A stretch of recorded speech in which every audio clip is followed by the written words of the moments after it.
Oh, almost fell. What a way to start the video. What up, Swaggy Nation? Hashtag Cowboy Nation, welcome back. We're not here on Victory Monday, but Victory Tuesday. Got the dub against the Washington Redskins. Played a pretty good game. It was sloppy at first, I think. Was flipping through other games. I usually watch the full game, but I was keeping up with fantasy. Pretty impressed with what I saw. I'm going to keep this video kind of short. Mainly going to talk about Dak. That's my focal point probably of every video until something else happens. Dak looked good. He completed 26 out of 30 passes. He is playing really well. He's improved his accuracy a lot. I don't know if that's got something to do with play calling. I don't know if that's something to do with new quarterback coach John Kitna coming in. I don't know. Protection's probably a lot better. We've got Travis Frederick back, so that's probably a huge part. Of course, Jason Witten helps, and Amari Cooper helps, and Michael Gallup, and Randall Cobb, Zeke.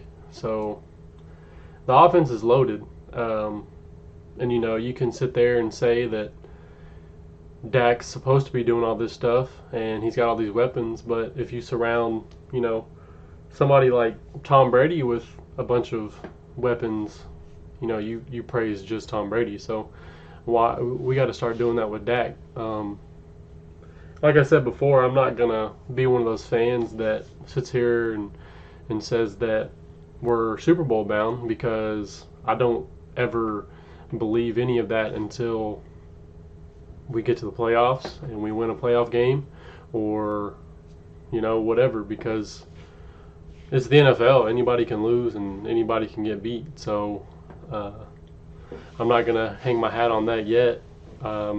Super impressed with how we're playing. Defense played a little bit better on Sunday. They're still not playing to the hype that they had coming into the season. The hot boys, adding Robert Quinn, which he comes back this week, so that should help. But Dak, that's the main point here. There's a lot of improvement. It's year 4. He's showing a lot of improvements. He's gotten better every single year, and last year was a little bit of a struggle. Not a struggle, but there was a lot riding on last year. There was a lot of distractions last year. We didn't have Travis Frederick. Didn't have a number 1 receiver. We had Gallup, who was a rookie. We didn't have Cobb. Didn't have Cooper until halfway through, which after that really helped. I think we went 8-1, 7-1, or something like that after we got Cooper. So the formula is there, and whatever naysayers want to say about Dak, and whether they want to say that he needs weapons, or his offensive line is the best in the league, or he's surrounded, or he's got help, whatever you want to say, it doesn't matter. He's a good quarterback. He's improved every single year, and you can see it. You can go watch film and watch the progressions and the improvements that he's made. He's not forcing anything. The passes that he should be making, he's making. He's making great reads, pre-snap, and snaps the ball. He goes through his progressions. He looks left and right and makes the right decision.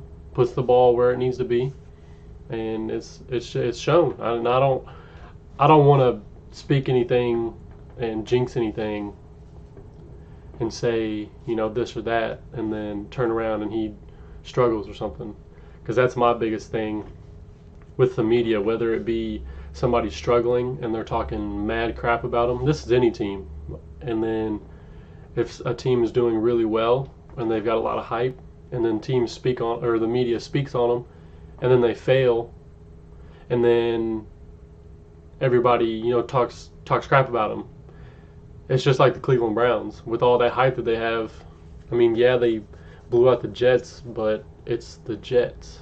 They're probably the third worst team in the league, behind the Cardinals and behind the Dolphins. So, I mean, I don't. That's another argument with the Browns. I hope that whole dynasty crumbles because I'm so sick of hearing about them. It's a lot of hype and nothing's going to come out of it. So I don't understand the hype behind it. But with the Cowboys, I'm really optimistic. I love what I'm seeing. I love the fact that we're not forcing play through Zeke, and other teams now have to respect that because Dak can throw the ball, and Dak does have weapons to give the ball to instead of just a little check down to Zeke or a short little dink and dunk in the middle of the field or something like that. And then we're scoring in the red zone. We're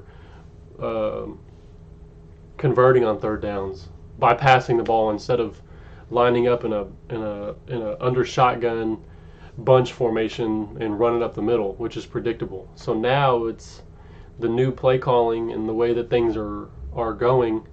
It's a lot better. Sorry, I thought I heard something. It's a lot better now, and we can only get better. Once we play the Dolphins, we have a couple of tough games. Like I've said before, if we don't blow the Dolphins out, then I'm going to be really sad. If we don't put up at least 30 again against them, then I'm going to be super, super disappointed. But it's the NFL. You never know. Anything can happen in the NFL. Somebody can be hot one week and then be trash the next week. So we'll see. Dak's playing really well. Like I said, he went 26 of 30. He had 269 yards, 3 touchdowns, 1 interception, which was fluke. I went and watched the film of it, and he had a little bit of pressure in his face, and he had to step up and make a throw on the run, kind of like not across his body, but it wasn't a set throw, and it hit Randall Cobb in his hands, and it tipped off. So, you can blame whatever you want. Randall Cobb probably should have caught the ball, but it was a little bit behind him. So give props to where props are due for the Redskins for being there and getting the pick, but it's not like he threw a bad pass. It wasn't, an overthrow or an underthrow or, miscommunication or something like that. It was just, it happens. Every quarterback throws an interception like that. So we're not even going to count it. I'm not going to count it. So right now, Dakota Rain Prescott has 674 yards, 7 touchdowns, no picks, with a QBR of 142.9. So say what you want, Redskins defense, Giants defense, it's still a division opponent. It doesn't matter who's out there. You play each other twice a year, every single year. It's division football. It's gonna happen. It's just like the Dolphins. They beat the New England Patriots every now and then. So it's the same with across the league. They're NFL players. It's a professional football team. They watch film on the team the same way that they do the next opponent. It's the NFL, so you can't say anything unless it's the Miami Dolphins or somebody trash like that. Then you have to beat them. Like if you lose to them, then I don't know about you. If we lose to the Dolphins somehow, I'm done with the season. It's that simple. So yeah, man, quick video. Victory Tuesday, missed Victory Monday, but this is a little quick little video talking about my quarterback, QB1, number 4, Dakota Prescott. Man, keep it up. I like what I see. I like what the offense is doing. I like the pre-snap movement. I like the play calling. I like that we're spreading the ball around. We're not being predictable. So let's keep it up, and then we'll be back next Monday with another Victory Monday. Should be Victory Monday. It won't be Victory Tuesday. Victory Monday. We'll be back. And until next time, man, stay blessed, man. Peace.